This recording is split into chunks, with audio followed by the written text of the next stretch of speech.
Bueno, chicos, siguiendo con el tema para segundo año de secundaria, nosotros estamos viendo eh, tal vez uno de los temas más importantes para poder realizar ciencia. El método científico es un conjunto de pasos, una secuencia para poder llegar a una verdad o ley.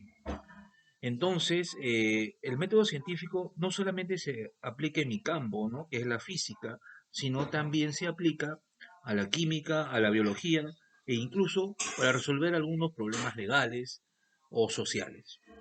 Entonces, el primer paso para poder nosotros iniciar con el método científico sería la observación.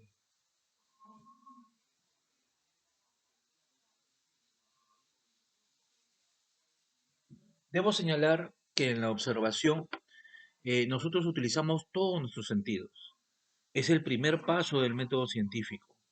Utilizamos la vista, utilizamos la nariz, utilizamos el sentido del gusto, utilizamos el sentido del tacto, incluso también los oídos, ¿no? Todos nuestros sentidos obviamente están participando en el primer paso que es la observación. Ahora, para señalar nomás el segundo paso. El segundo paso se llama hipótesis.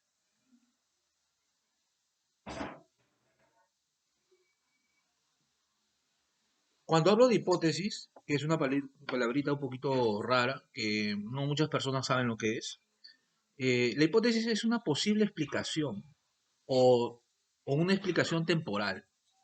Se necesita determinar si la hipótesis es verdadera o falsa. Eso se va a hacer con el tercer paso que voy a hacer después. Eh, la hipótesis no solamente es una, pueden haber varias hipótesis.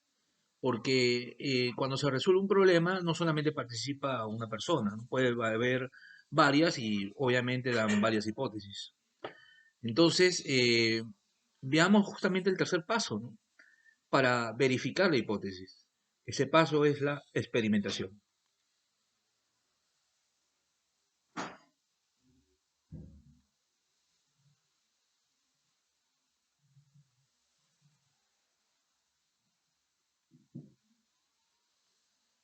Cuando hablé en clase acerca del método científico, dije que la experimentación se realiza en el laboratorio, pero el laboratorio no es el lugar exclusivo, ¿no? Donde se puede realizar esta experimentación. Nosotros, por ejemplo, sabemos que cuando hay crímenes, ¿sí?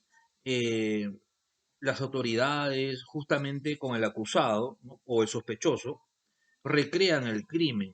Mira ese verbo, recrear.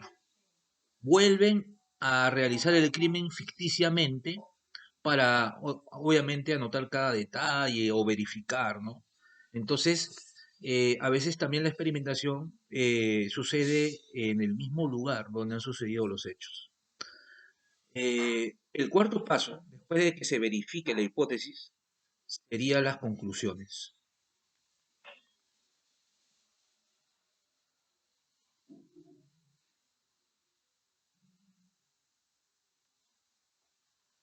Con respecto a las conclusiones, hay que decir lo siguiente.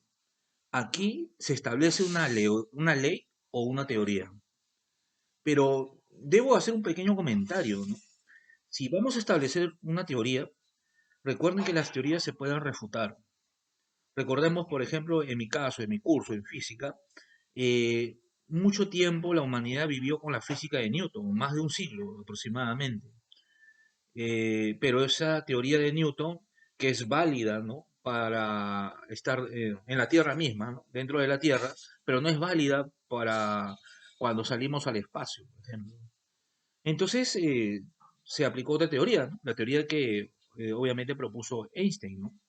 Entonces, en el caso de Einstein, su teoría opacó a la de Newton, es decir, la reemplazó. ¿Me dejo entender o no? Sí. Y bueno, ¿no? En la actualidad, ahora la teoría que formuló Einstein se ve sobrepasada por el difunto Stephen Hawking, ¿no? Que ya en clase les expliqué que era una persona que tenía muchos impedimentos físicos, pero aún así, eh, él formuló esta teoría que desplazó la de Einstein, ¿no? ¿sí? Entonces, acá tenemos los 4 pasos del método científico. ¿Qué es lo que tienen que hacer ustedes como actividad? La actividad es buscar un caso y aplicar el método científico. Por ejemplo, yo voy a poner el caso del momento.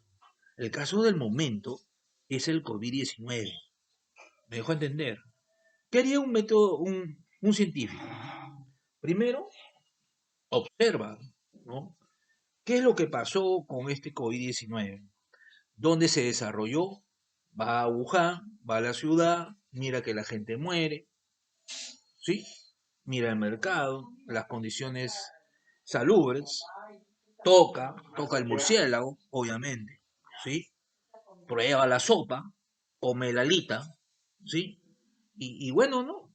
O manda a uno de su personal a comer la alita del murciélago a ver si se muere o no. Entonces, obviamente, está utilizando todos sus sentidos. ¿Me dejó entender? Entonces, estoy observando. Luego de observar, ¿no? Debo formular una posible explicación. Los científicos en China, obviamente, ¿no? Se preguntaron, ¿no? De cómo ocurrió esta enfermedad. Primera hipótesis, fue culpa de los murciélagos. Fue culpa de algunos animales exóticos en China que tenían una gripe o tenían el virus dentro y bueno, los chinos, no nosotros, ¿no? Nosotros no comemos porquerías, pero para los chinos y su manera de pensar, comer murciélago en una sopa, obviamente es sumamente delicioso. Ya les enseñé en clase el video de la china comiendo la alita de murciélago. Y si no les he enseñado, se los enseñaré después de esta cuarentena, ¿no? Claro, ¿no? Si es que no se prolonga. Pero como les dije, ¿no? Eh, los chinos, pues, dieron esa explicación. Pero también hay otra posible explicación, ¿no? Muchos dicen que este virus se creó en un laboratorio, que vino de los Estados Unidos a China, ¿no? Ese también es otra hipótesis, ¿de acuerdo? Pero bueno, el tercer paso sería la experimentación. Entonces, tenemos que comprobar, por ejemplo, la hipótesis primera que dije, ¿no? Que es la que más pesa, ¿sí? De seguro van a traer animalitos de la zona de China, van a hacerle exámenes, van a ver que van a utilizar incluso sujetos de pruebas, humanos, ¿no? O de repente animalitos primero, como un monito, y le van a hacer comer, pues, ¿no? Sopa de murciélago, ¿no? Y obviamente están comprobando si se muere o no el mono, de dónde provino, obviamente, ¿no? Y así van a alegar un montón de argumentos, ¿no? Y mira lo que estoy diciendo, ¿no? Dar argumentos para sostener justamente esta tercera etapa que es del método científico. Con respecto a la segunda hipótesis de que vino en Estados Unidos el virus, es un poquito más difícil, ¿no? Es un poquito más difícil de probar. Además, no creo que nuestros hermanos estadounidenses eh, hayan creado un virus para que nuestros hermanos chinos pues se enfermen, ¿no? Además, sabemos tú y yo que China y Estados Unidos se llevan tan bien, son tan buenos amigos, que obviamente no creo que haya una rivalidad entre ellos, ¿ya? Así que, obviamente, sé que no es así. Entonces, en la última etapa, que es la cuarta, voy a poner el numerito, vienen las conclusiones. Entonces, como ya verifiqué, o como los científicos chinos verificaron que el virus viene de los animalitos exóticos y del hecho de que había unas condiciones insalubres en Wuhan, ¿no? Establezco mis conclusiones, mi teoría, mis leyes, ¿de acuerdo? Eh, y las pongo en una tesis, en un libro, ¿sí? Lo publico y todo eso. Entonces, esa es la secuencia para el caso del coronavirus, ¿sí? Cómo se creó, pues, o cómo apareció en la ciudad, ¿no? De Wuhan. Ustedes tienen que agarrar un caso, así como si fueran detectives, de otro tipo de aspecto, ¿no? De fenómeno físico que obviamente suceda en tu vida diaria, ¿de acuerdo? O no solamente físico, puede ser biológico, puede ser químico, porque el método científico aquí es libre, me dejo entender. La idea es que tú lo apliques. ¿De acuerdo? Bueno, chicos, termino esta parte teórica, ¿sí? Recuerden que la actividad es esa. Quiero un caso donde tú me ubiques la observación, la hipótesis, la experimentación y las conclusiones. Si tú lo acompañas de dibujos y lo colocas en el cuaderno, estaría muy espectacular. ¿De acuerdo? Nos vemos, chicos.